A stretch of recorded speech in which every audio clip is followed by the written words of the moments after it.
Game here this time in the postseason.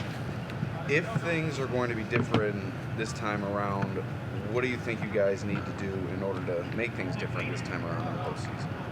Yeah, I think one, have a good week of practice, making sure that what we're putting into the game plan, guys are understanding it and going out there and practicing hard. And then when we get on the field on Sunday, just trusting in the game plan, trusting in each other, and have fun playing the game. Josh, this whole Chiefs and Bills matchups kind of started with the 2020 championship game. What do you remember from that game itself? And there's been a lot between now and then with your team. You always remember the feeling of not pulling through. That sticks with you for a while, and it really doesn't leave. But again, I think every year that you go through in this league, you learn more things about yourself, about your team, about the game of football. We're just grateful and humble to have another opportunity at it. It's another week that we get to play because really there's only 4 teams playing right now. So we look at that and, we just love the opportunity that we have. Does this team take on the persona of the city? And if so, what does that mean? I think so. And it's kind of hard to put into words. But, typically when people think of Buffalo, they think of what's going on right now, the snow and the cold, and you got to be pretty tough to be in a place like this. And we feel like we've got guys, in this locker room that maybe haven't gotten all the recognition that they deserve. Coming here on their last leg maybe of their career, and just coming here and trying to prove something to not just the world, but to themselves. And I think that's pretty cool and pretty special in this locker room. It's such a tight-knit group. We hang so much around each other outside of the facility as well, and just a lot of love in this locker room, a lot of love in the city. You guys have done such a week like this. Say again? What are the emotions of a week like this? Again, I think it's maybe changed since I've gotten in the league, and early on it was maybe anxiousness and eagerness, and while that's maybe still there a little bit, but also gratefulness to be back in this situation of having a chance to play in the Super Bowl. But obviously you got to go put in the work and not cheat it, and put your best foot forward to give yourself a shot. Earlier, Sean talked about how your team and the Chiefs have both evolved kind of over the years. To stay relevant, to stay one of the heavyweights in the AFC, how have you seen the Chiefs kind of change what they do? I think it's fairly similar to kind of what I feel like we've adopted this year. And again, they control the ball extremely well. They don't make bad decisions. Obviously, Patrick is one of the greatest to ever play the game. And they're one of the greatest teams to ever be assembled. Going for a three-peat, and that's what everybody wants to be in this league, is to have the sustained success that they've had. But again, they play great situational football. They understand when it's time to go and when it's time to kind of fend off someone. So, again, that's what we're aiming to be. You talked about being anxious back then. How much do you think all these experiences have helped you personally prepare for a moment like this? Maybe more prepared as part of your development? Yeah, just understanding how the week's going to be, understanding the emotions and the feelings that you're going to feel throughout the week.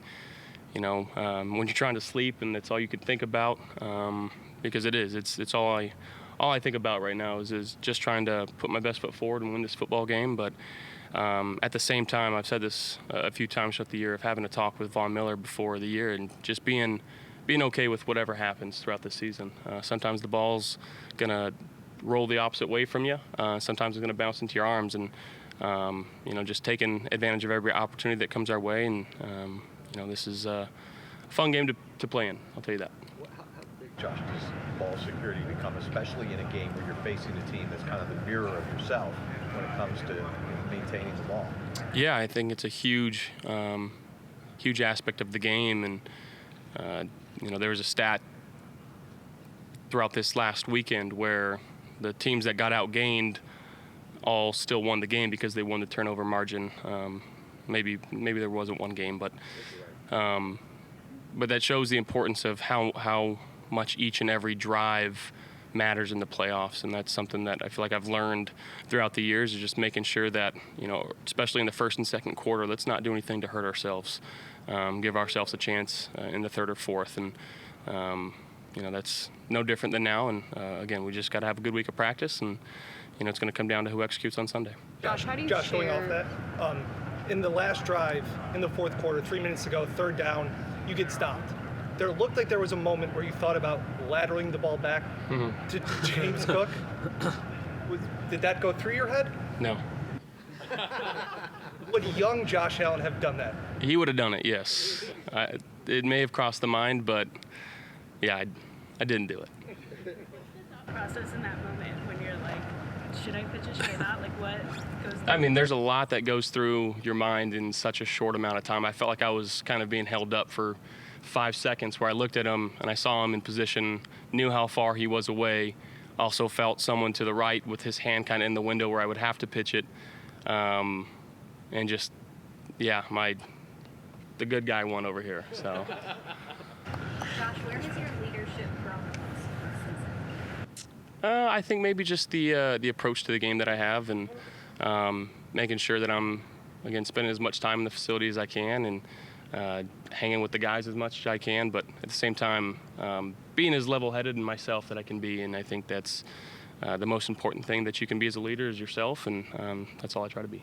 Josh, you talked about the balancing act of your mindset and acknowledging the moment but not letting it overtake you. How do you kind of share that with some of your younger teammates who this is the biggest stage they will have played in? I think just making sure that they understand that this doesn't happen all the time for every team, of being in a moment like this. There's a lot of guys that have played a lot of years in this league that have never played in the playoffs, let alone an AFC championship game, and making sure that they're enjoying the moment as well. I think you can get very consumed into this, but at the end of the day, we're playing football. It's the same kids game that I grew up loving, and I'm just very, again, grateful to be here. A comment about Bills fans rallying in support of Mark Andrews after some of the harsh criticism he took over what happened. Yeah, I mean, I think that speaks volumes of what Bills Mafia in Western New York's all about, and I think that time and time again they continue to show how awesome they are, and I think it should be every fan base should be envious of what Bills Mafia has, and the love and support that we get from them is second to none. So yeah, it's a spectacular place to be, I'll tell you that.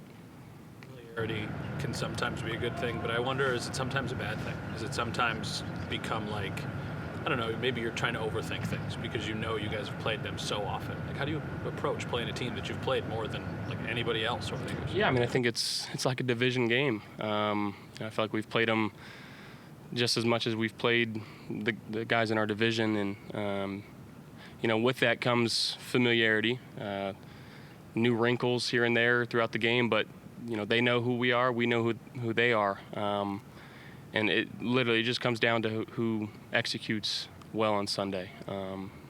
We can put all these plays in and expect one thing, and they can throw a wrinkle and do something completely different, and vice versa. So again, just trust your rules, trust the guys on the field, and just play football.